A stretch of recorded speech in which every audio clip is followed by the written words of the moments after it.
Nossa live já vai começar. Aproveite para curtir nossa página no Facebook, nos seguir no Instagram e no Twitter e se inscrever em nosso canal no YouTube. Não deixe de compartilhar essa live com seus amigos e de mandar as suas perguntas e dúvidas via mensagem. Muito obrigado pela sua audiência e aproveite.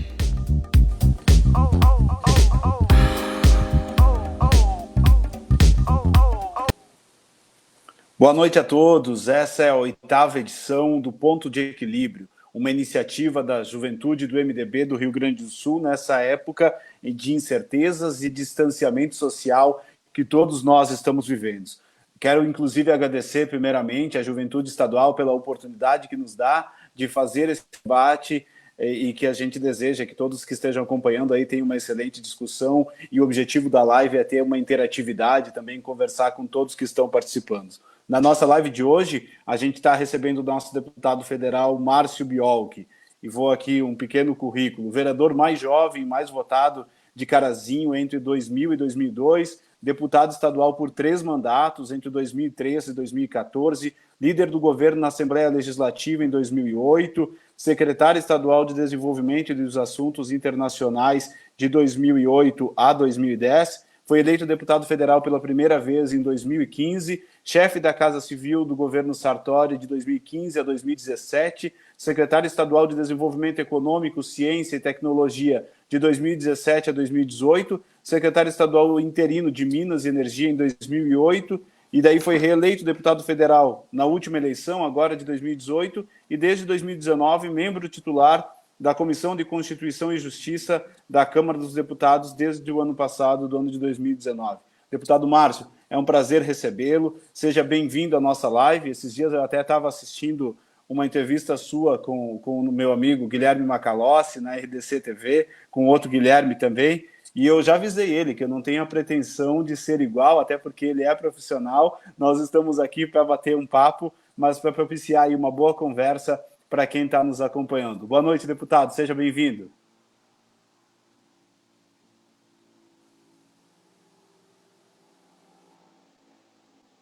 Está nos ouvindo?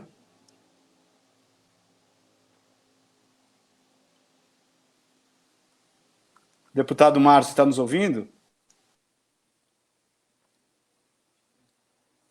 Bom, então eu acho que o deputado está com um pequeno problema na transmissão, a gente deve logo restabelecer, e aí eu quero colocar que nós vamos falar um pouquinho do tema que nós vamos abordar, então, nessa noite. Nós vamos falar sobre os novos cenários após a pandemia declarada pela Organização Mundial de Saúde, que declarou, então, através do novo coronavírus, o denominado SARS-CoV-2, que acaba ocasionando aí a doença Covid-19, nós pretendemos analisar aqui na live os cenários e as mudanças que vai acontecer com relação a isso. Nós temos uma mudança e uma questão que acontece primeiramente em função da doença, e aí a gente tem toda uma parte que acaba sendo o tempo de resposta que é necessário, mas a gente vai ter uma mudança cultural também, uma mudança política bastante grande, e é isso que a gente pretende abordar nessa noite. Deputado, está me ouvindo agora? Agora sim, Jonas, tudo bom? Então tá bem. Boa noite, deputado, seja bem-vindo. Vou deixar você para as considerações iniciais, para depois a gente seguir, então, com o tema que nós estamos abordando nessa noite aqui na live. Não, primeiro eu quero agradecer aí ao amigo, né, dar um abraço em ti aí, que já de imediato digo que tive a honra de abonar a tua ficha de filiação ao PMDB. É verdade. Né? E também ao convite da juventude por fazer esse ciclo aí de conversas com os parlamentares, com as lideranças. Eu acho que no final o saldo é melhor para nós, para também ter essa percepção imediata do que acontece no cotidiano das pessoas e também, na medida do possível, passar algumas informações.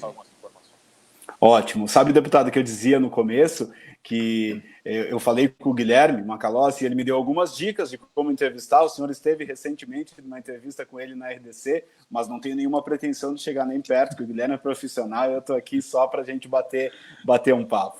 Mas ele foi teu substituto, né? Foi, é verdade. Ele me substituiu aqui na Prefeitura, na Secretaria de Finanças, mas eu não vou chegar perto de substituir ele. Vamos tentar fazer um bom bate-papo. É um prazer também, deputado, falar contigo aqui nessa live. Você esteve, eu estava vendo a foto de novo esses dias, em 2013, quando você participou e abonou a minha ficha de filiação ao MDB, e eu sou muito grato pelas oportunidades, os espaços que o partido tem nos propiciado e também de ter a oportunidade de ter encontrado você nesses momentos. Vamos lá, deputado. Recentemente eu assisti uma entrevista, então, com o ex-ministro da Fazenda e também ex-presidente do Banco Central, Henrique Meirelles, e ele falava agora em pilares que ele coloca para esse momento. Ele falava que nós vamos ter um momento de responder, um momento de recuperar e depois sustentar a questão econômica, a questão de tudo que está acontecendo agora.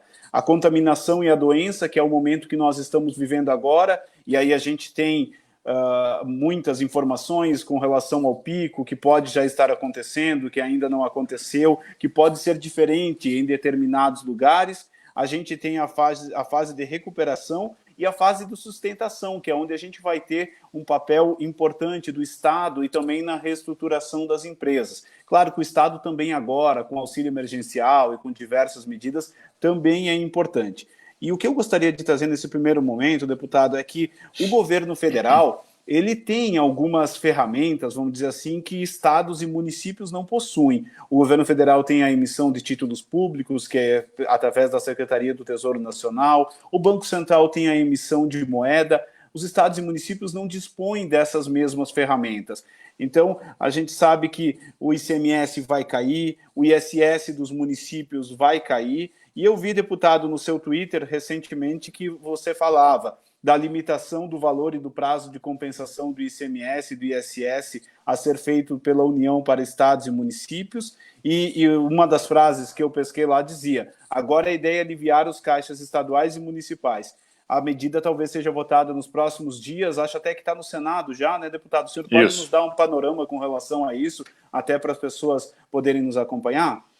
Jonas, eu também acompanhei algumas manifestações de economistas porque em algum momento teve uma certa dissociação entre o problema de saúde e o problema econômico. Eu acho que isso é um erro, porque os mais reconhecidos justamente, mesmo profissionais da área de economia, dizem que a maneira mais eficiente de tu conseguir mitigar os efeitos econômicos é entender, compreender e trabalhar o motivo, o fator principal, que é um fator de saúde. Então, sim, não adianta a gente transigir para um lado que não seja o verdadeiro problema, né? E segundo, associar essas duas coisas. E, infelizmente, houve uma ruptura nesse debate, aonde ficou quase impossível tu defender as duas coisas, né? Ou tu defendia, ou era um, era outro. Ou quando tu defendia que precisava do isolamento, porque a ciência indicava uma medida como essa, parecia que tu estava negligenciando as repercussões econômicas. Não é o caso. Então, primeiro, balizar isso, porque eu acho que o PMDB, a gente precisa representar com coerência aquilo que a gente representa aqui fora, dentro do Congresso, o motivo das pessoas terem votado, né? E é justamente esse não radicalismo e principalmente, ponderar os fatos verdadeiros, fatores de realidade, sabe? Então, para início de conversa, eu acho que a gente tem que mitigar os efeitos econômicos, também evitando os maiores danos em saúde pública e na vida das pessoas. Não há quem não se afete a isso, porque a pandemia é um fato social. Ela não vai depender, o comportamento das pessoas não vai depender única e exclusivamente das decisões de governo. O governo, nesse cenário, ele não é protagonista, ele é um coadjuvante, importante, relevante, mas não é ele que promove, né, a pandemia. Ele vai ter que tratar dos seus sintomas. Então, na parte de saúde pública, eu acho que é pela ciência, né, porque é algo novo. Eu tenho as minhas opiniões, minhas preferências, mas eu vou dobrá-las em nome daqueles que conhecem a área melhor que eu. Na parte econômica, tu tem momentos diferentes que vão passando desde o início dela. Os momentos de reação, as medidas que... Eu até vou fazer aqui uma separação rápida. As primeiras que foram ligadas às empresas, né? Onde o governo, há um mês atrás, tomou alguns anúncios, desonerou IOF de operações. As operações que foram anunciadas, elas não estão acontecendo na maneira que precisavam lá na ponta, né? É verdade. Porque existe um tempo de fazê-las, a execução e tudo mais. Segundo, tem questões de risco inerentes ao mercado que também são colocadas, porque o próprio mercado trabalha com uma instabilidade muito grande, então é difícil tu fazer uma avaliação da maneira que tu precise, né? Nós tivemos também algumas medidas depois na área social, quase que na mesma semana, né, que foram essas questões dos auxílios aí que estão sendo pagos, né? E depois, até numa reunião com o ministro da Economia, com o Guedes, se discutiu isso. Um outro ponto que é fundamental para a sustentação, inclusive, desse período de quarentena, seja absoluta ou não, né? Se fosse uma semana de quarentena, fecha uma semana, entre aspas, assim, o país, e o pessoal cumpre a quarentena e resolve. Mas a gente sabe que o tempo não é assim, o tempo é longo, né? Então, tu tem que dar condições mínimas para que esse tempo possa ser observado, que ele possa ser superado, inclusive. Então, assim, ó, aí vieram essas questões da parte pública. O que ocorre? As medidas que o governo federal tomou, que custam para ele tem condições, ferramentas de bancar. Não tem caixa, ele pode botar as mãos nas reservas, que tem em dólar e tudo mais, ou pode ir para caminhos como é o aumento do endividamento da dívida pública. Tá? Seja qual for o caminho, os estados e municípios não têm essa opção, porque quem define isso constitucionalmente na União é o governo federal, né? Então é por isso que tu acaba pensando em medidas para os estados e municípios que acabem inevitavelmente trazendo repercussão em Brasília. Por que eu falo isso? Porque houve essa votação, no dia seguinte houve a apresentação de uma outra proposta por parte do governo, e já houve uma mobilização grande nas redes sociais. Não pode, alguns apaixonadamente sem saber o que estava defendendo, tanto para não aprovar quanto para aprovar, né? O que a gente tem que entender é que aquilo que faltar no Estado vai faltar para o cidadão. Então, mas ninguém está misturando os problemas. O que se procurou foi encontrar uma medida com um teto, que é o volume das perdas, se houverem, e a gente sabe que vai haver, limitados, o auxílio limitado ao tamanho da perda, né? Para que justamente não haja uma confusão. Os estados já passam por dificuldades. Se a gente deixar fazer com que os efeitos da pandemia agravem essas dificuldades, há o risco ali na frente do estado querer resolver o de agora e o de trás. E o passado, com todo respeito à expressão, o buraco é bem mais embaixo. O custo disso é muito maior. Não são aí alguns milhões por estado, que somam a casa dos bilhões, né, que tu resolve. Só o Rio Grande do Sul tem uma dívida bilionária. Então foi isso que se fez. Se separou aí em alguns, eu diria assim, algumas colunas, né, na parte econômica e empresarial, indústria, atividade econômica. Na outra, que talvez seja mais importante, que a social, para que as pessoas tenham condições de se alimentar, de manter suas necessidades básicas, né? Principalmente as pessoas de baixa renda. E agora está começando a ser enfrentada essa discussão, que foi aprovada na Câmara, né, que está no Senado, que veio um outro projeto, e eu creio que daí deva sair uma proposta equilibrada, razoável, talvez até, eu diria, de comum acordo entre o Congresso e o governo, né, em relação a qual é o tamanho e o meio de auxiliar os estados e municípios frente, não é nem aos gastos com o coronavírus, tá? Mas principalmente às perdas com o coronavírus, né? Porque isso vai impactar, e a gente acha que é um negócio melhor para a União, para o governo federal, é melhor de separar as coisas. O que existia para trás é uma coisa, os efeitos econômicos da pandemia, outra, e então ser tratado de maneira distinta. Perfeito. Deputado, só para a gente encerrar essa parte, você entende, até pela tramitação que teve, então, agora, provavelmente o Senado consiga fazer uma aprovação que não tenha necessidade, ela não precisa voltar para a Câmara para já estar valendo, né? Assim, Jonas, se houver alteração, e deve haver, tá, no Senado, volta para a Câmara. Mas a gente está tendo as reuniões mais do que presenciais lá em Brasília. A gente está tendo as sessões virtuais, né? Na praxe, em Brasília, tu tinha um dia de deslocamento. Então, na segunda não tinha votação, nem na sexta. Agora, tu não tem deslocamento. Então, nós estamos tendo sessão praticamente todos os dias. Inclusive, segunda-feira já tem marcado uma sessão. E são sessões que estão tendo uma produção, eu vou te falar que é até melhor do que as presenciais, porque os meios virtuais eles acabaram imprimindo uma dinâmica um pouco diferente daquela confusão que tem no plenário, né? E as medidas que precisavam ser votadas com urgência, olha, eu não lembro de alguma que sofreu algum processo de obstrução, até por parte da própria bancadas de oposição não fizeram isso.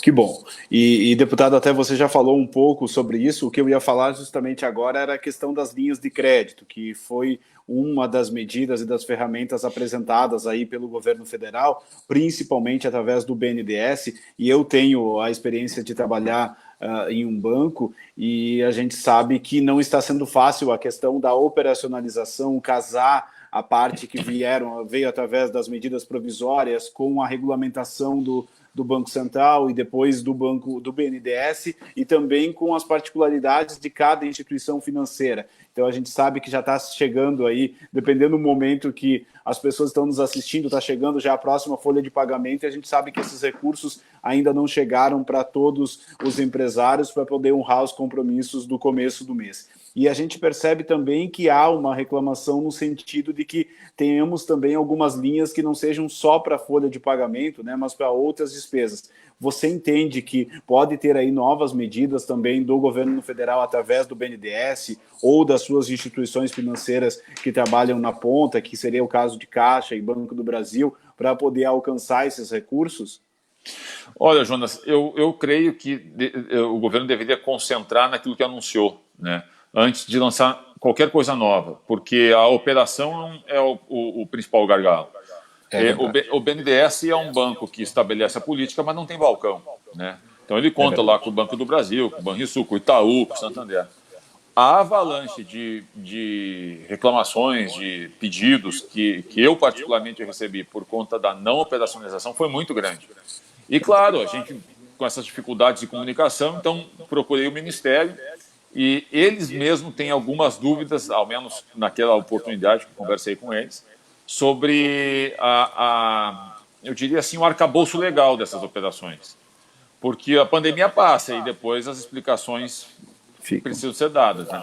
Então, eu acho que se aquilo que tem disponível conseguir rodar, já resolve boa parte dos problemas, né? E também, com toda a sinceridade, tu trabalha no setor, eu percebo que nessas últimas semanas houve alguma melhora em relação à iniciativa dos próprios bancos, do próprio caixa do banco, né, em operações que compreenderam, claro, elas tiveram tempo para ser montadas, não é isso.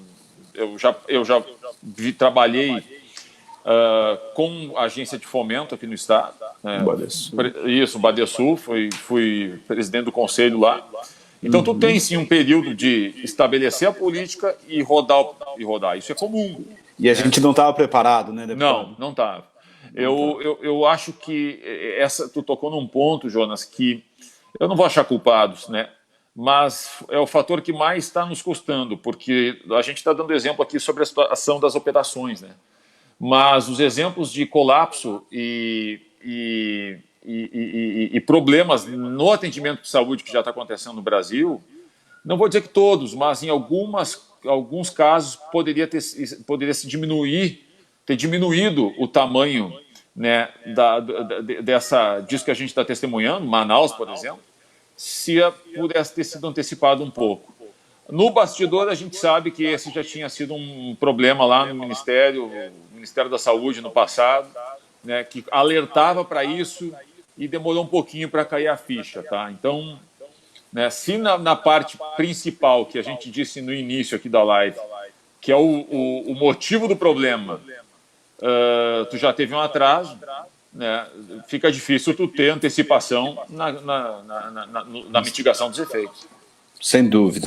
Deputado, eu vou aproveitar, então, vamos fazer pequenos intervalos assim, só para a gente mandar alguns abraços. O deputado Edson Brum está conosco aqui na live, o Beto Fantinel, ex-presidente da Juventude, o atual presidente, o Norton Soares, Quem sabe aí o futuro presidente Ivan Maurina também nos acompanha. E até o Ivan já nos manda um questionamento. Deputado Márcio, boa noite. Qual a expectativa de tempo para a retomada da economia no Brasil? É um desafio a pergunta, hein, deputado?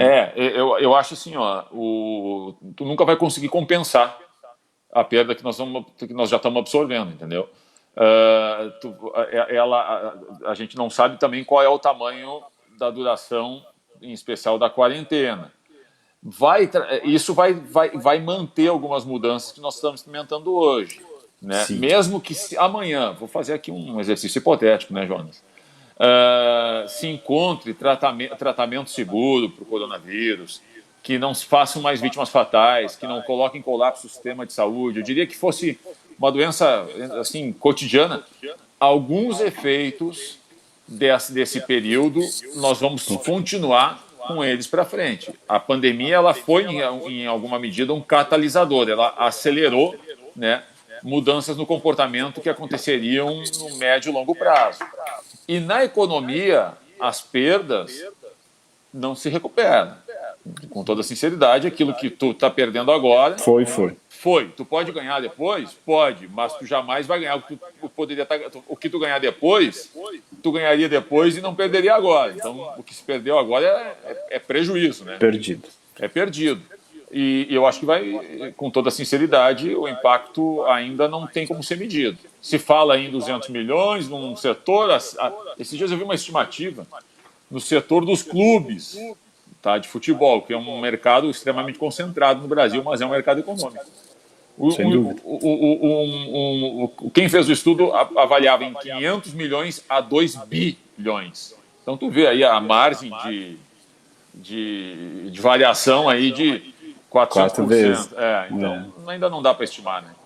Verdade. Deputado, nós vamos passear aqui sobre os assuntos e certamente vamos voltar para alguns que nós já tenhamos falado, mas agora eu queria até puxar. Eu vou fazer algumas colocações de alguns empresários aqui de Farroupilha e pedir licença para os demais colegas para usar aqui o meu município, mas que certamente são a realidade aí de tantos outros municípios, e tanto do nosso estado e também do Brasil todo. Há alguns dias, a nossa entidade empresarial aqui de Farroupilha, a SIX, ela promoveu também uma live com alguns empresários aqui do município. Estava o Fabiano Feltrin, o Ivo Pagliarini, o Maurício Alexandrini e o Daniel Bump.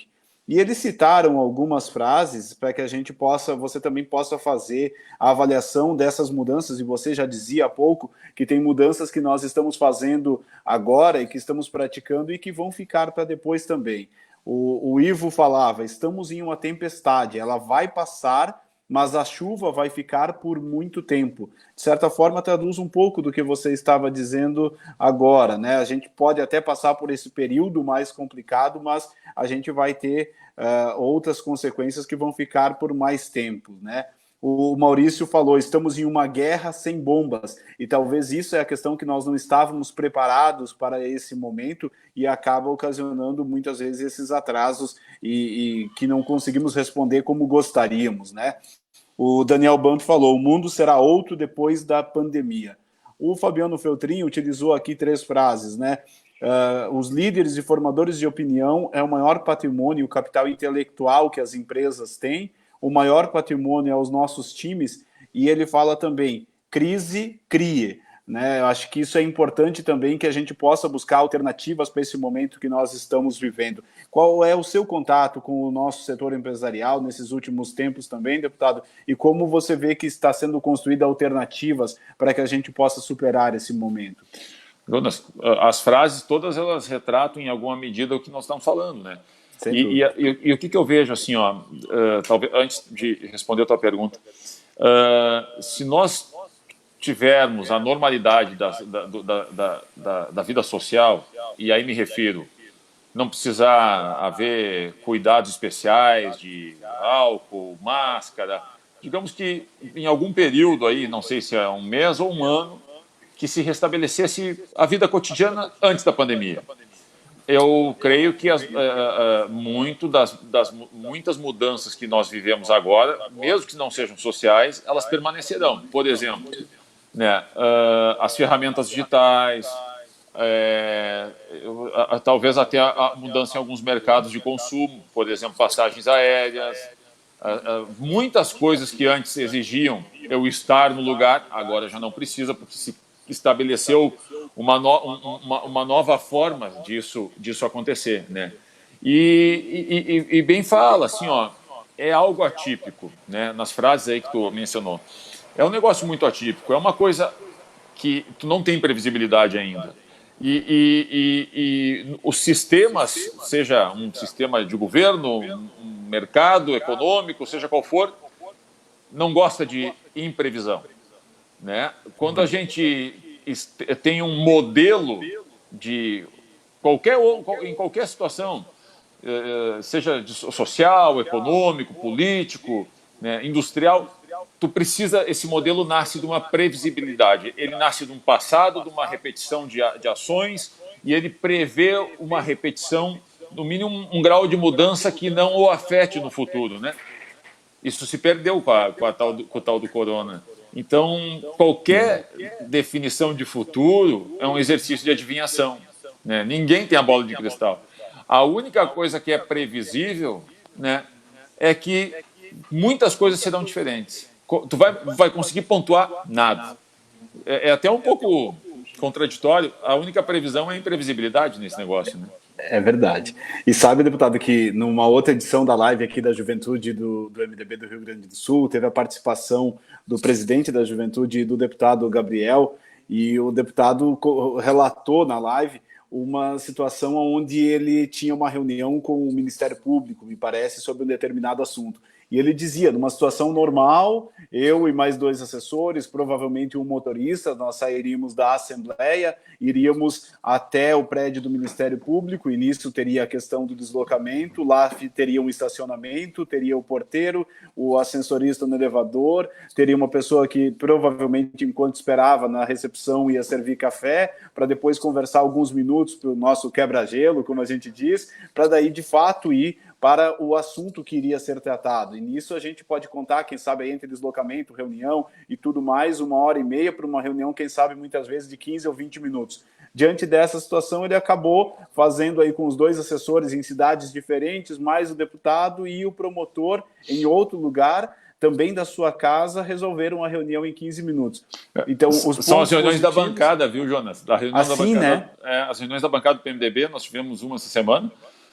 Antes, presencialmente, reunia 20, agora está os 34.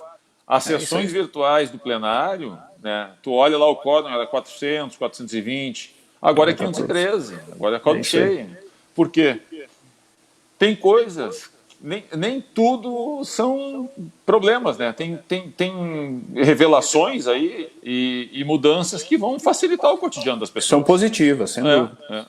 E aí, deputado, claro que aqui no nosso público, certamente a gente tem os empresários que estão nos acompanhando, o pessoal da juventude, mas a gente também tem os nossos colegas de partido. E nesse sentido eu queria falar um pouquinho, mesmo sabendo da imprevisibilidade que o senhor citou há pouco, sobre a questão do impacto desse momento no cenário eleitoral. Certamente a gente tem colegas e vários pré-candidatos que estão nos acompanhando, e você já participou de eleição para vereador, para deputado estadual, para deputado federal, em diferentes momentos, já experimentou certamente muito dessas mudanças que a gente veio tendo, tanto da campanha que a gente tinha lá extremamente visual, de rua, até ela aí, vamos dizer assim, ficando menor e ficando mais virtual, mas essa transição aconteceu nesse período. E agora, deputado, com essa questão da pandemia que a gente tem, por mais que a gente passe por um período aí que não esteja mais no pico, no período da eleição, eu não vou falar aqui nem de data, porque a gente não sabe, né? O TSE tem dito que pretende manter as datas por enquanto, ou fazer a mínima prorrogação possível. Mas o comportamento com o eleitor, como é que você entende que vai ser nesse ano? Vai ser ainda mais diferente fazer campanha em 2020? Jonas, eu vou mencionar a data porque eu recebo muita pergunta sobre isso no WhatsApp, né? Ótimo. Em princípio a data é a mesma, é o primeiro domingo de outubro, né? Para o primeiro turno. Pode haver alguma mudança? Até poderá haver, em caso de extrema necessidade, por força maior, né? Principalmente por uma situação de saúde pública.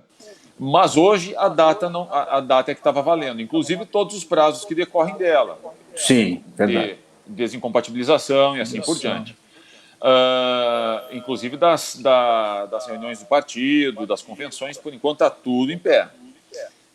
Caso haja, na minha opinião, creio que possa haver uma mudança de data, a primeira opção, não de prorrogação de mandato, como algumas pessoas falaram, né?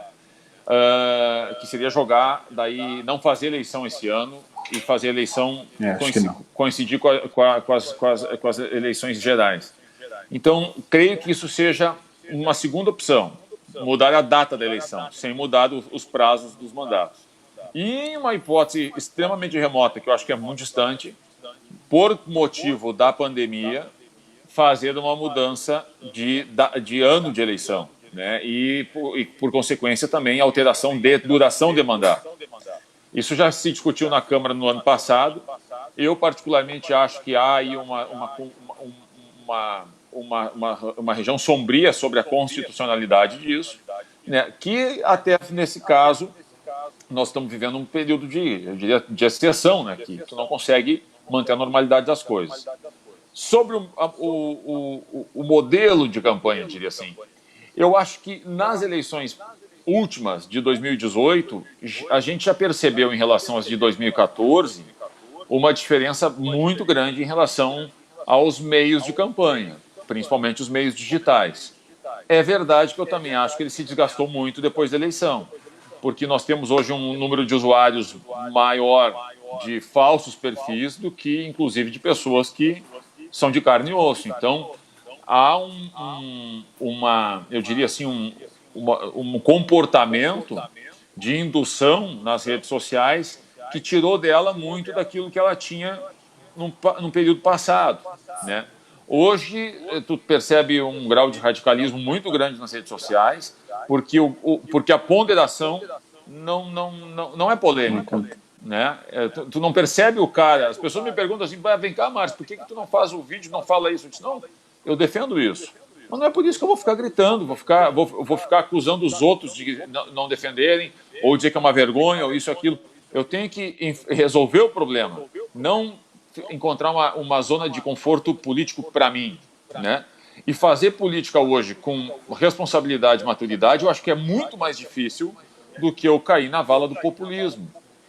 Eu acho que isso é uma reflexão que está ocorrendo nesses últimos meses. Até a pandemia induziu um pouco a essa avaliação.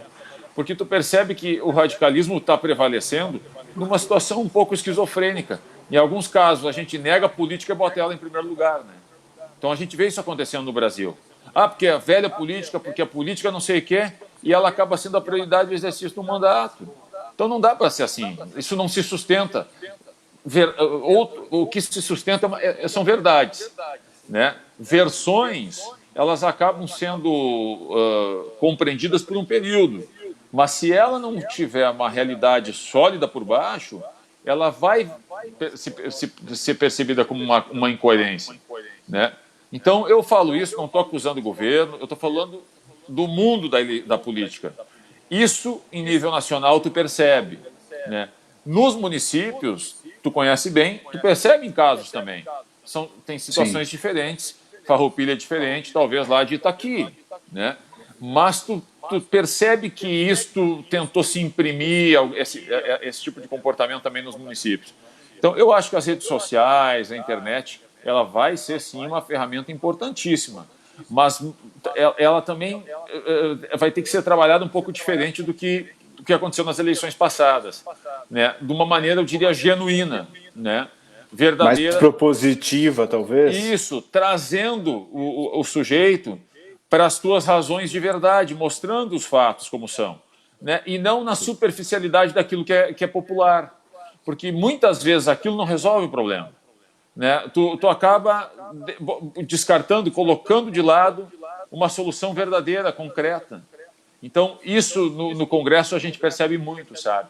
O cara vai lá, apresenta uma proposta sobre determinado assunto para contemplar o calor do momento.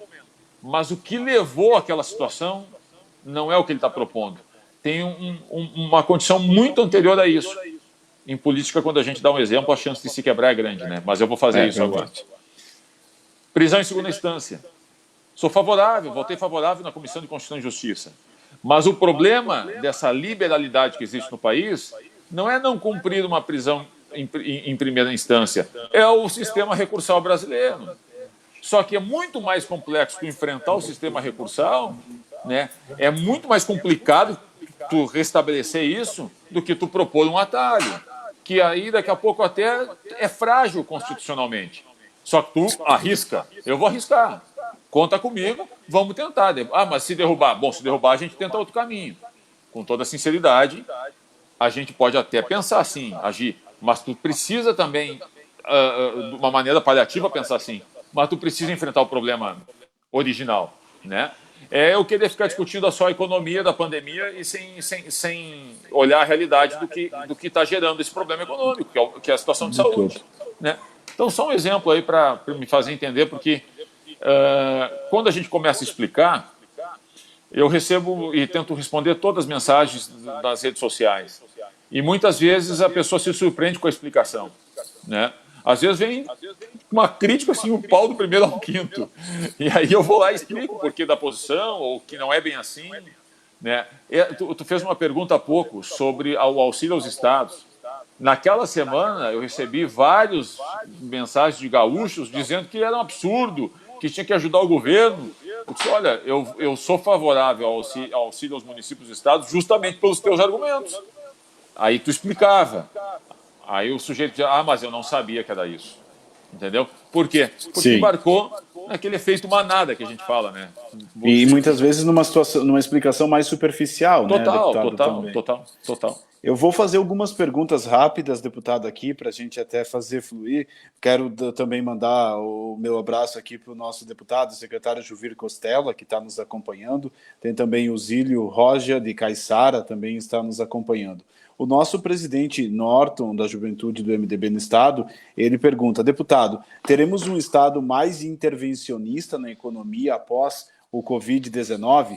E eu vou aproveitar, deputado, para colocar também aqui a pergunta da professora aqui de Farroupilha, Luciana Zanfeliz, e quero, inclusive, parabenizá-la, junto com toda a equipe que ela já conduz há algum tempo. A professora Luciana, a irmã dela, a Flávia, são filhas de um ex-prefeito nosso do MDB, o ex-prefeito Clóvis Zanfeliz, e elas foram diretoras da nossa Escola Municipal Santa Cruz, que é uma escola de destaque, e poderia ficar um bom tempo aqui falando das várias premiações que a escola ganhou. E ela nos pergunta o seguinte, o Brasil está se organizando se a situação perdurar mais? Então, tanto a questão do Norton com relação ao intervencionismo do Estado, se vai aumentar, como a da Luciana também, deputado, se a gente puder responder num pequeno bloco aqui, também coloco meus cumprimentos ao ex-secretário Kleber Benvenu, que está nos acompanhando e também esteve na Casa Civil e em outras funções importantíssimas do governo Sartori, e da quem a gente tem bastante apreço também. Bom, Jonas, um abraço aí a quem está acompanhando, né? Tu já mencionaste antes também. E assim, sobre o Estado intervencionista na economia, né? Os mais liberais daquele plenário lá na Câmara dos Deputados foram os primeiros a gritar auxílio em relação aos efeitos econômicos da pandemia, né? Então a gente sabe que muitas vezes essa onda liberal extremo, ela acaba não se sustentando em momentos atípicos como a gente está vivendo agora. Mas eu não acredito que isso se transforme numa oportunidade de haver um Estado mais intervencionista. Pelo contrário, né, a gente tem tido algumas medidas, não é nesse governo, no decorrer de governos, inclusive da própria esquerda, né, que acabaram mudando a prática em relação ao discurso, né? Então, eu creio muito que essa é uma tendência que ainda vai continuar. Passada a pandemia, com pandemia, ela não vai se modificar, né? Também a própria autonomia do Banco Central, essas questões que estão sendo discutidas lá no Congresso, creio que elas só saiam reforçadas justamente para que não haja a influência política. Eu diria até mais, esse grau de radicalização da política, tá? Seja da esquerda ou da direita, ou até de centro, mas aquelas condutas radicais em que coloca, inclusive, o seu interesse do mandatário, o interesse eleitoral, antes das outras questões, é justamente um dos fatores que faz com que todos entendamos que seja importante. Se a gente está entrando em um ciclo de radicalismo em relação à política, vamos tentar preservar algumas áreas, né, na medida do possível para que ele não afete decisões econômicas ou até mesmo funções de Estado, né? Aí está se discutindo a questão da PF agora, né, sobre estabelecer mandato para o diretor-geral da Polícia Federal, como acontece em algumas outras funções, né? E em relação à pergunta das professoras, né? Eu não sei se a gente está preparado para um período maior. A sensação que eu tenho é que a cada segundo, a cada dia, né, que passa, nós conseguimos suportar menos a tal da quarentena, das restrições, tanto de comportamento, quanto de saúde, quanto econômico, né? Nos 3 pontos aí de maior repercussão, de maior relevância, tu percebe que um aumento no período do tempo, né, faz com que tu perca qualidade em relação a isso. Os danos econômicos são maiores, as observações, as recomendações sociais são menos observadas, né, e os problemas de saúde também acabam acontecendo, mesmo que não seja por um surto do corona. Tu tem aqui em Porto Alegre, saiu anteontem na imprensa, uma redução de 77% nas emergências. As pessoas deixaram de precisar? Não, elas deixaram de procurar, né? Então, algumas estão convivendo com alguns problemas. Eu sou metido atleta, né, Jonas? Tenho que fazer uma ressonância no pé, eu não fui fazer a ressonância. Está postergando. Estou postergando, entendeu? Tô botando uma bacia de gelo antes de dormir todas as noites. Né? E estou levando assim. Por quê? Porque eu não vou lá nesse momento me expor aos demais, e solicitar um serviço que pode esperar por enquanto, né? Mas vai chegar uma medida que eu e todo mundo piorou, vou ter que ir.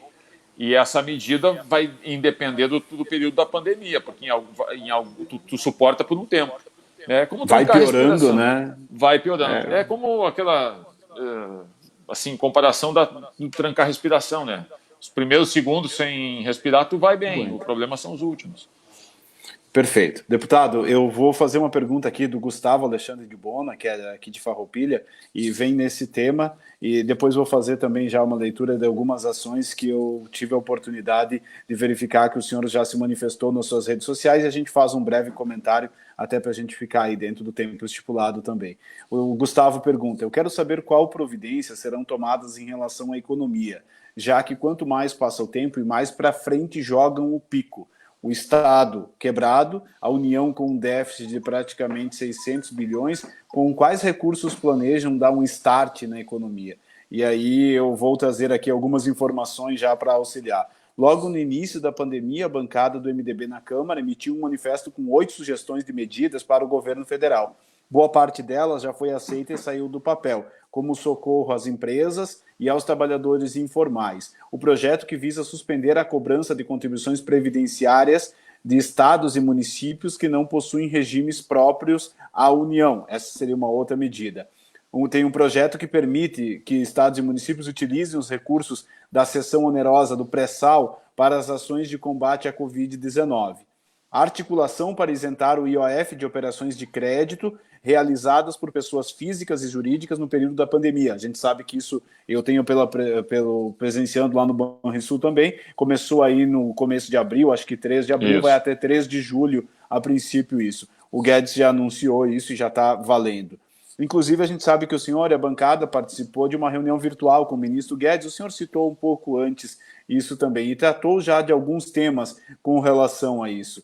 Tem também a questão do apoio aos municípios, que a gente já falou um pouco, e aí eu quero me deter um pouco na questão da saúde, deputado, que tem então uma informação também de 8 milhões e 300 mil reais em emendas parlamentares para 39 municípios gaúchos, para que esses recursos sejam utilizados na estrutura hospitalar para o combate à pandemia. E também eu acho que, se o senhor quiser falar um pouquinho do projeto que permite a utilização de recursos do pré-sal para combate à Covid-19, que também é algo que o senhor encaminhou. Então, tanto com relação à parte das empresas, como um pouquinho dessa parte da saúde, eu acho que é interessante a gente fazer uma pequena abordagem. Eu deixo você com uns minutinhos para fazer isso. Fechado. Jonas, assim, houve o governo federal, em acordo com o Congresso, carreou os recursos na medida do possível para a saúde, né?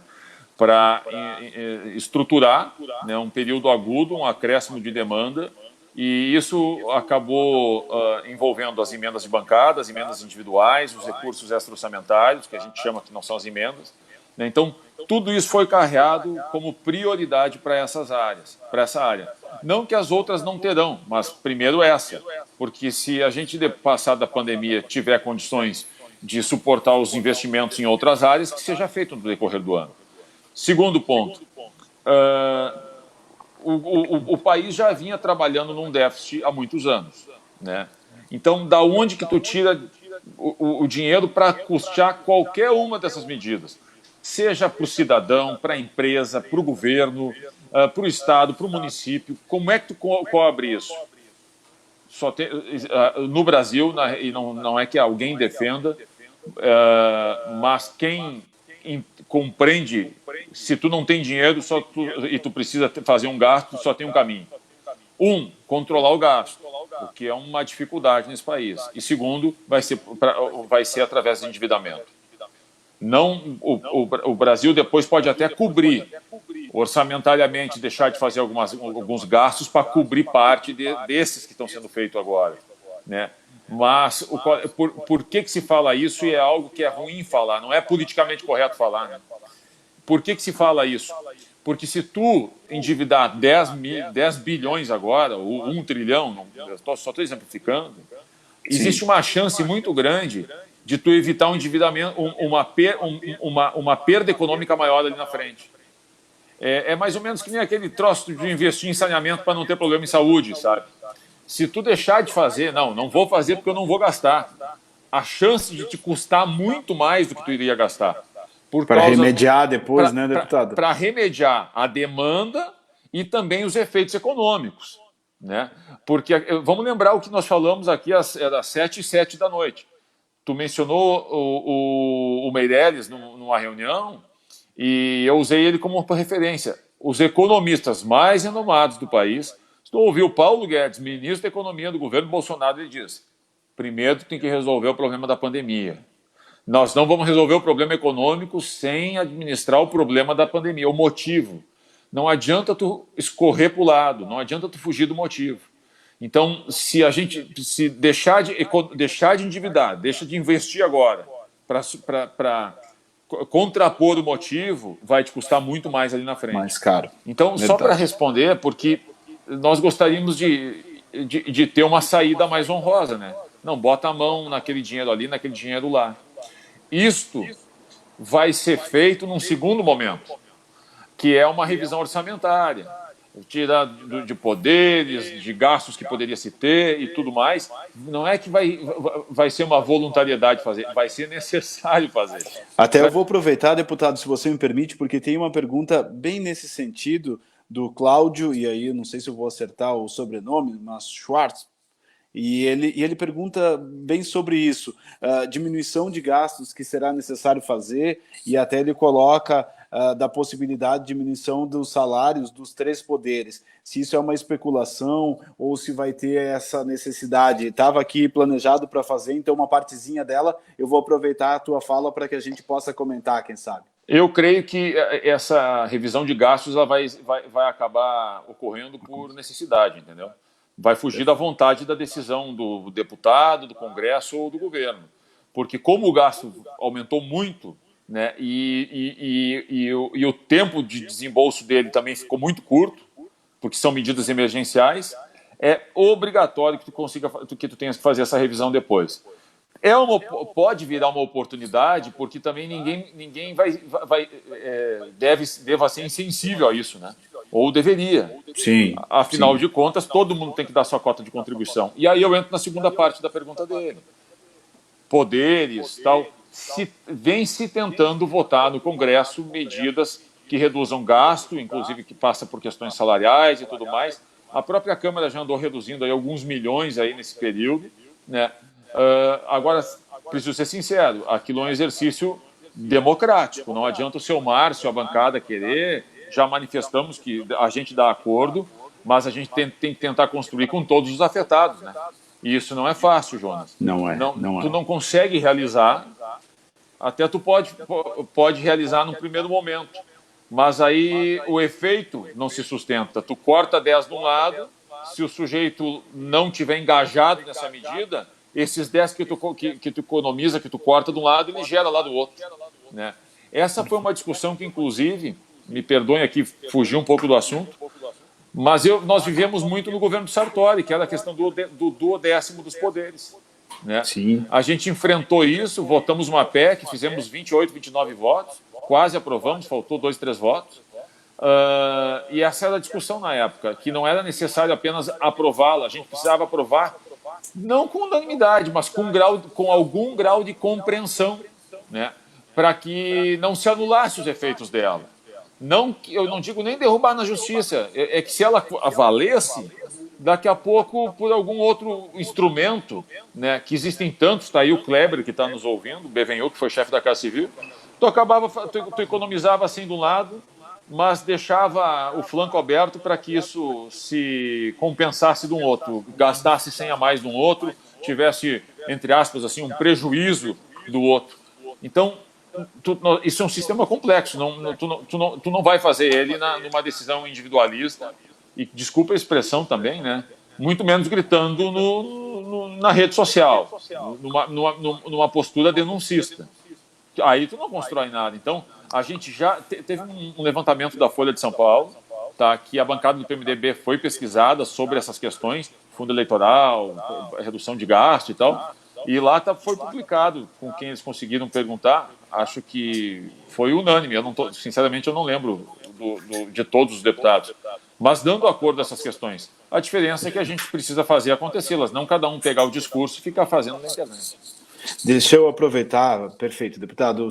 Nós estamos lembrando sempre na live da juventude do MDB, e aí tem uma questão que é inerente a muitos dos nossos jovens, que é a questão do FIES. Né? Já tem alguma definição, algum encaminhamento com relação à suspensão da cobrança? Já está definido, deputado? Tempo? Isso. Você tem algumas informações? Foi o deputado Moses, lá do Ceará, de Sobral, que foi o relator, ele era da bancada do PMDB, né, e foi feito aí um acordo para que haja a suspensão, né, por um período aí, né, que está sendo utilizado como referência para todas as medidas que a gente tomou em relação ao corona, né, por exemplo, da redução do IOF e tal, e existe um prazo que foi estipulado. Né, esse prazo é um prazo mínimo, se daqui a pouco extrapolar os 6 meses e tal, questões vão ter que ser revistas, né, Jonas? Mas isso foi discussão, foi discutido e foi votado ontem na sessão da Câmara. Perfeito, eu creio que então agora deva ir para o Senado aí, deixa eu me lembrar se essa matéria veio do Senado, acho que ela não veio do Senado, então isso deve ir para o Senado, mas está sendo muito ágil. Foi o exemplo da tua reunião aí que o Gabriel mencionou. Tem coisa que está funcionando melhor aqui do que funcionava melhor e mais rápido aí, perfeito.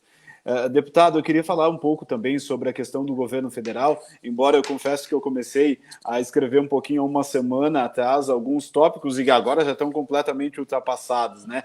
Mas a gente sabe que tem alguns momentos de instabilidade, a gente teve recentemente a troca no Ministério da Saúde, agora no Ministério da Justiça, se ensaiou aí um certo distanciamento do ministro Paulo Guedes com a ala militar aí através da Casa Civil, lançando um programa aí de obras, mas aí se percebe que tirou um pouquinho o pé e o Paulo Guedes parece que volta a ter uma importância maior.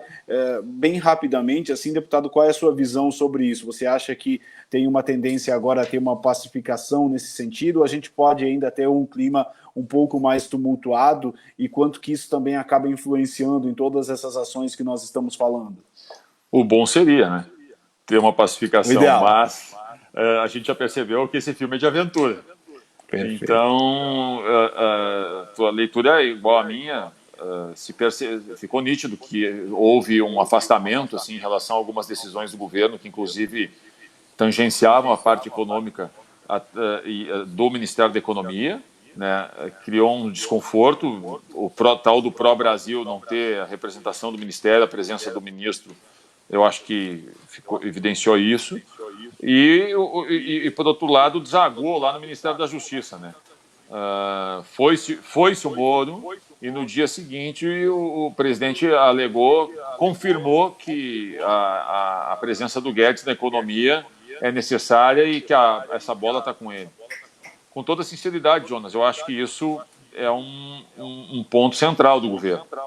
Porque a agenda, nós tivemos uma agenda, assim, muito rápido, desde o início do governo, calcado na situação econômica.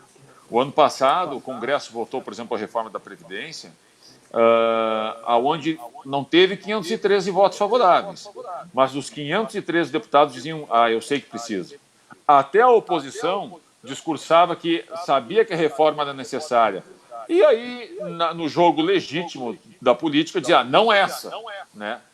Mas, se tu perguntasse qual, começava a gaguejar. Então, por quê? Porque eu acho que amadureceu essa pauta no decorrer dos anos, e não só esta agenda econômica. Com todas as críticas, eu não votei para ele, para a presidência da Câmara, tá? Sei que é fulminado nas redes sociais, mas o presidente da Câmara, lá, o Rodrigo Maia, ele é sensível a isso. Ele foi muito próximo do ministro Paulo Guedes no ano passado, né? E se discute em alguns momentos, mas a gente sabe que há um diálogo entre os dois. Então, eu acho que é importante para o mercado a presença do ministro, como também no processo legislativo, na área política, ele acaba, eu diria assim, aferindo muitas das medidas. Ele tem essa habilidade política também, para nós que estamos aqui de fora, deputado... Ele tem um reconhecimento que conhece a área. E, com toda sinceridade, política não é só aquilo que as pessoas, algumas, propagam por aí, que coloca os interesses eleitorais acima de tudo, que ninguém presta, que... Não. Eu fui que formei minha convicção em relação aos votos que dei no Congresso no decorrer desse mandato, na área econômica, pelas manifestações do ministro Paulo Guedes. Eu não fui, por outro motivo, levado a votar favorável a 98% dos projetos do governo, né? Em especial, eu acho que aí tem 100% dos da equipe econômica.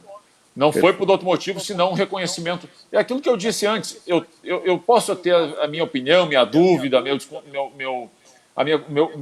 minha contrariedade. Mas entre eu dar minha opinião de saúde, eu ouvir um especialista, eu vou ouvir especialista. Eu vou pegar a minha opinião e vou guardar. Eu vou formar a minha em cima da dele. Paulo Guedes é mais ou menos isso, entendeu? Existem algumas pessoas, com toda sinceridade, que elas representam isso para o setor. Né? Na economia, nós falamos do Meirelles, era um outro caso também. Né? A agenda que se tem hoje é continuidade da que tinha com ele. Então, eu espero que o governo que o governo perceba que uma queda, uma mudança como essa, acarreta um prejuízo político muito grande, traz um impacto econômico enorme, né? Tanto que na hora que o Bolsonaro falou que ele comandava a economia, a Bolsa de São Paulo subiu 3%. Né? Então, isso não é uma predileção por alguém. E você falou antes, né, deputado, que o mercado não gosta de imprevisibilidade, né? Então eu acho que isso também é importante, né? Saber que vai continuar esse comando à frente do Ministério é importante também para o mercado pela questão de ser previsível, né? De saber um caminho mais ou menos traçado, né? E, Jonas, quando a gente fala em mercado, nós não estamos falando do banqueiro, né? Com toda a sinceridade, a gente está falando do trabalhador. Por quê? Porque se a economia estagnar, desaquecer, desarticular, como é uma expressão que o Guedes usou na semana passada, quem paga a conta é quem está lá na ponta, o cara do chão da fábrica, o sujeito que está lá no balcão, é esse que paga a conta. Eu não estou dizendo que eu concordo com esse modelo, mas esse é o modelo que a gente tem. Então, quando a gente fala de previsão, previsibilidade, que a sociedade trabalha com isso, né? Ela se formou em cima disso, na política, na medicina, no trabalho, no mercado, na economia.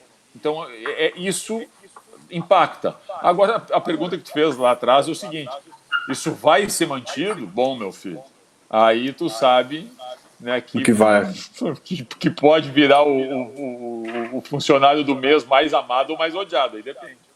Depende do que acontece. Deputado, eu vou fazer, até para a gente ir encaminhando aqui, mas tem algumas perguntas que eu já tinha recebido antes, e aí a gente vai fazendo essas perguntas e já vamos encaminhando para os nossos comentários finais aí. O Vinícius Pessim, empresário aqui do município de Farroupilha, ele traz aqui um outro tema que vai ter também um reflexo agora com o momento que nós estamos vivendo. Ele, Jonas e Márcio, parabeniza a iniciativa de vocês e a gente agradece a juventude do MDB que nos propicia isso. Agradeço o Matheus também, viu, Jonas? Vai, tá nos agradecimentos finais, nós vamos mandar para ele aqui. Uma dúvida que talvez a gente pode tratar é sobre a recuperação judicial, processo que atualmente permite que as empresas solicitem a sua própria RJ. As minhas dúvidas, as dúvidas do Vinícius que ele coloca sempre foram: se é um processo para auxiliar a retomada da empresa que pede RJ, porque o governo não abre mão por um período de tributos, da mesma forma que o processo libera a devedora em recuperação judicial de não pagar as suas dívidas com os demais credores, exceto o governo. Eu desconheço empresas que retomaram a normalidade de suas atividades e pagaram suas dívidas, ou seja, que saíram da RJ.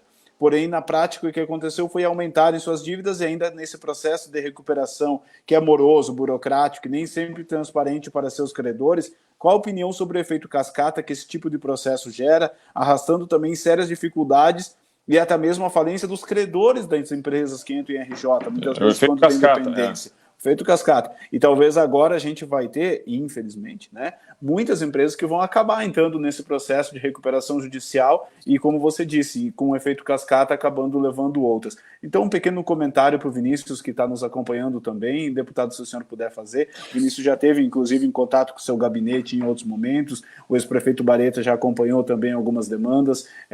A gente já teve a oportunidade, através do seu trabalho como secretário de Estado aqui também, de nós contribuirmos com o desenvolvimento aqui de projetos que ele tem aqui no município. Jonas, essa é uma área que fascina porque, na verdade, até a lei atual, quem foi o relator foi o meu falecido pai lá na Câmara, né? E nós temos profissionalmente atuação nessa área, né, através do escritório. Mas assim, para tentar pincelar aí sobre a pergunta, se cogitou algumas alterações, porque está tramitando lá no Congresso algumas alterações em cima da lei de recuperação judicial, tá? Da lei de recuperação de empresas.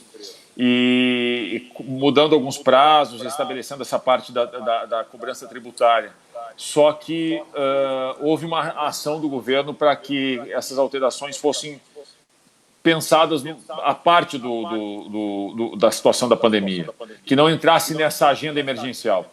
Tá? Certo. Nos preocupa, sim, porque eu diria que no ordinário, né, houve a suspensão da cobrança de tributos e tudo mais, e essas empresas que se encontram ou poderão se encontrar ali na frente, né, elas também precisam ser olhadas. E hoje eu vi um estudo que projeta um aumento significativo assim, em relação ao número de RJs que vai ter no país para o ano que vem. Porque muitas não estão solicitando ou recorrendo a esse instrumento agora. E esses, entre aspas, benefícios, essas alterações que hoje estão vigendo, não vão estar vigorando lá na frente.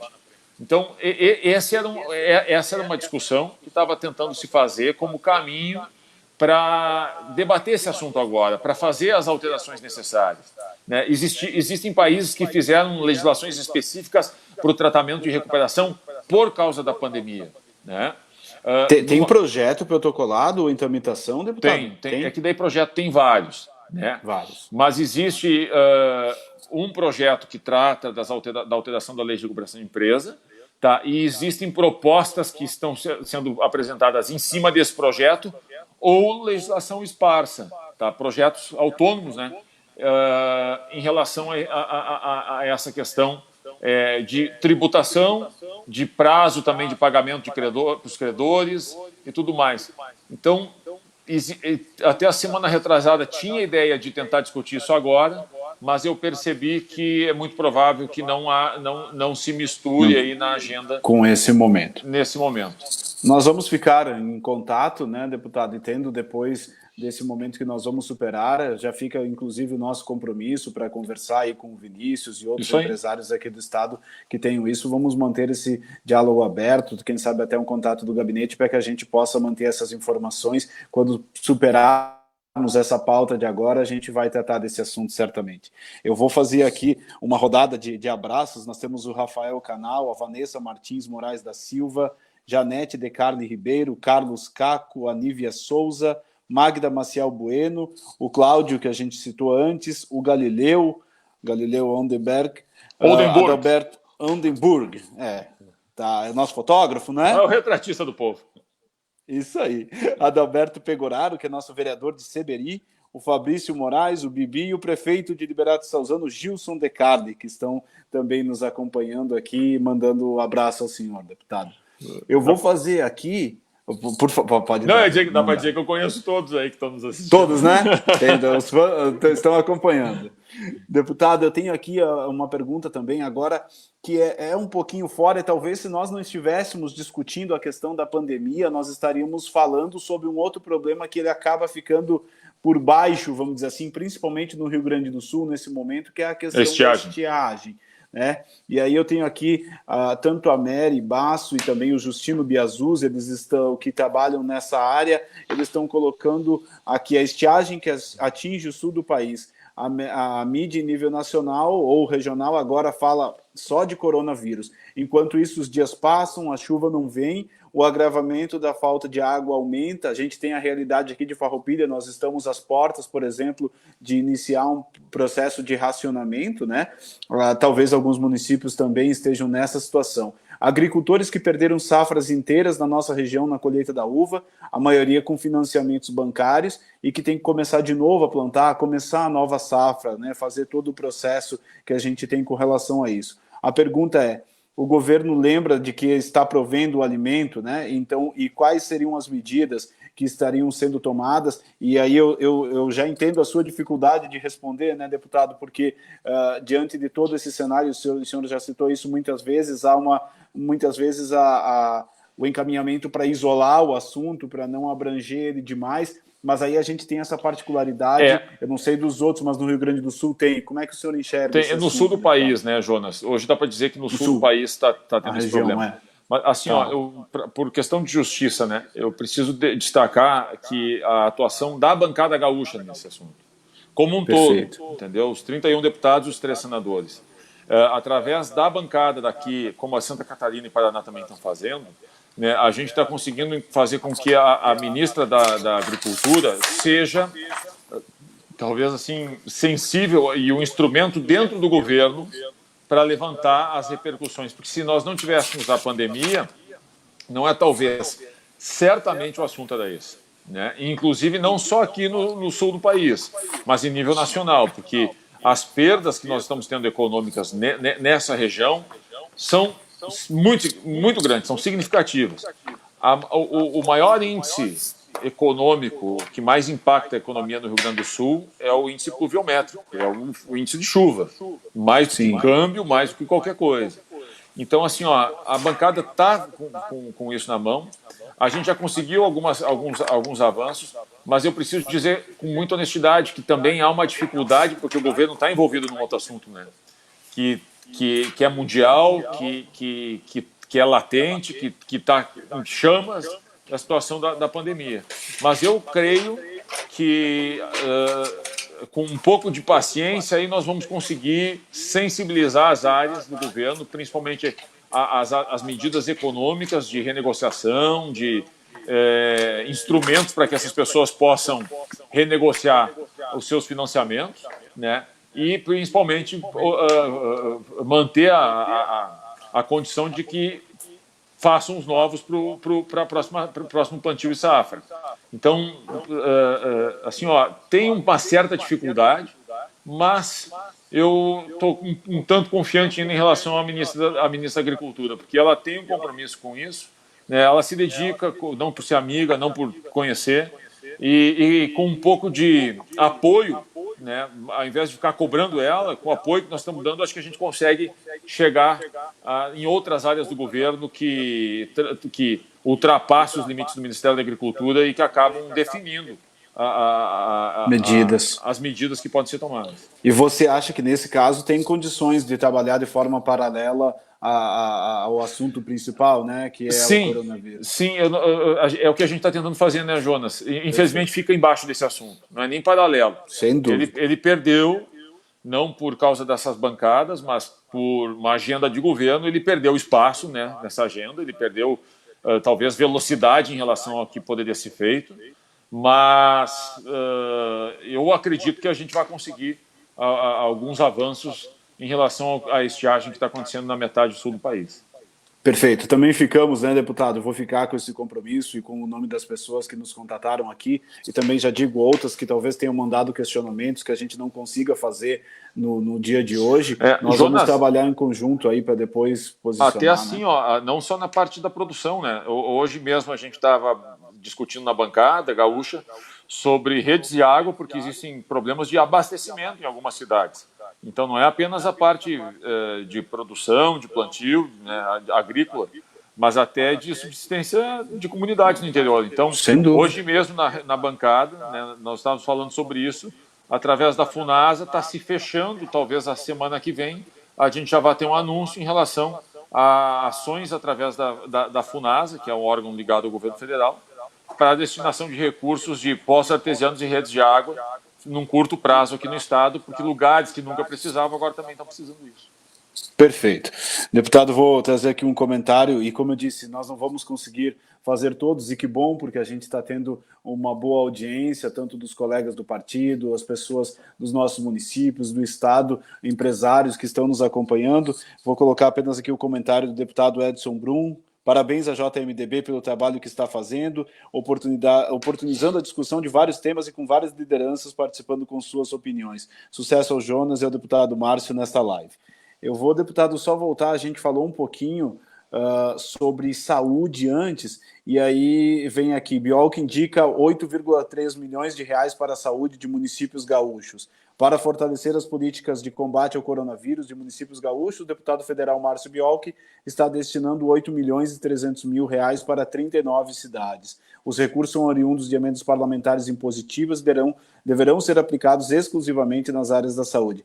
E aqui eu vou trazer dois municípios, né? Carazinho, o senhor então destinou ao Hospital de Caridade de Carazinho 1 milhão de reais, e também aqui para o Hospital São Carlos de Farroupilha 500 mil reais, tem inclusive o comentário do presidente do conselho aqui, o Clarimundo Grindman, né, que nos agradece aqui através do comentário esses recursos. Acho que é bem importante, né, deputado, nesse momento onde a gente até teve, e vamos colocar entre aspas, né, quem sabe um pouquinho de sorte, de sofrer um pouquinho a questão da pandemia mais tarde do que outros países, né? E nos deu a oportunidade de, em alguns momentos, com muitas dificuldades, mas também nos prepararmos, pelo menos minimamente, assim, para enfrentar ou para minimizar, né? Melhor dizendo, os efeitos dessa pandemia. Então, certamente a sociedade é muito grata, e eu quero aqui, em nome dos meus colegas de bancada aqui da Câmara de Vereadores de Farroupilha, o vereador Arielson, a vereadora Eleonora, o vereador José Mário, o vereador Jorge, e pelo Hospital São Carlos e também aqui pelos munícipes, agradecer então a todos a esse recurso que veio, e quem sabe a gente possa ter de mais deputados aí também em contribuição. Muito obrigado, tá, deputado? Deixa só um comentário agora sobre essas verbas da saúde. Não, Jonas, eu fico assim lisonjeado em poder ajudar num momento como esse, né, através das emendas. Aquilo que eu tinha dito no início, né, a gente acabou carregando prioridades, deixaram de ser prioridades por conta da pandemia, né. Então, hoje, a gente centrou foco num acordo com o governo nos recursos para a saúde, porque, inclusive, eles vão ser os priorizados para pagamento. Hoje eu recebi uma lista e confirmando já alguns depósitos, né? Esses recursos talvez nem seriam pagos nesse semestre, porque a gente poderia entrar no período eleitoral e ordinariamente eles poderiam acontecer só no final do ano, mas é um esforço conjunto aí. Nós argumentamos que aquilo que sai das emendas dos deputados, né, que são impositivas, que o governo faria essa despesa, se ele antecipasse agora, provavelmente estaria substituindo pedidos novos. Então, é uma maneira de esse valor, Jonas, fazendo com que tu não gaste duas vezes, né? Na Perfeito. saúde agora para remediar e depois em alguma outra questão de saúde lá na frente. Então, nós conseguimos isso e eu fico feliz porque todas as comunidades valorizam os recursos que recebem. Sem Também dúvida. é nossa função lá fazer isso. Mas nesse momento a valorização acaba até sendo maior. E quero dizer que a gratidão é minha, não é, por exemplo, de vocês aí em Farroupilha, né, por estar recebendo.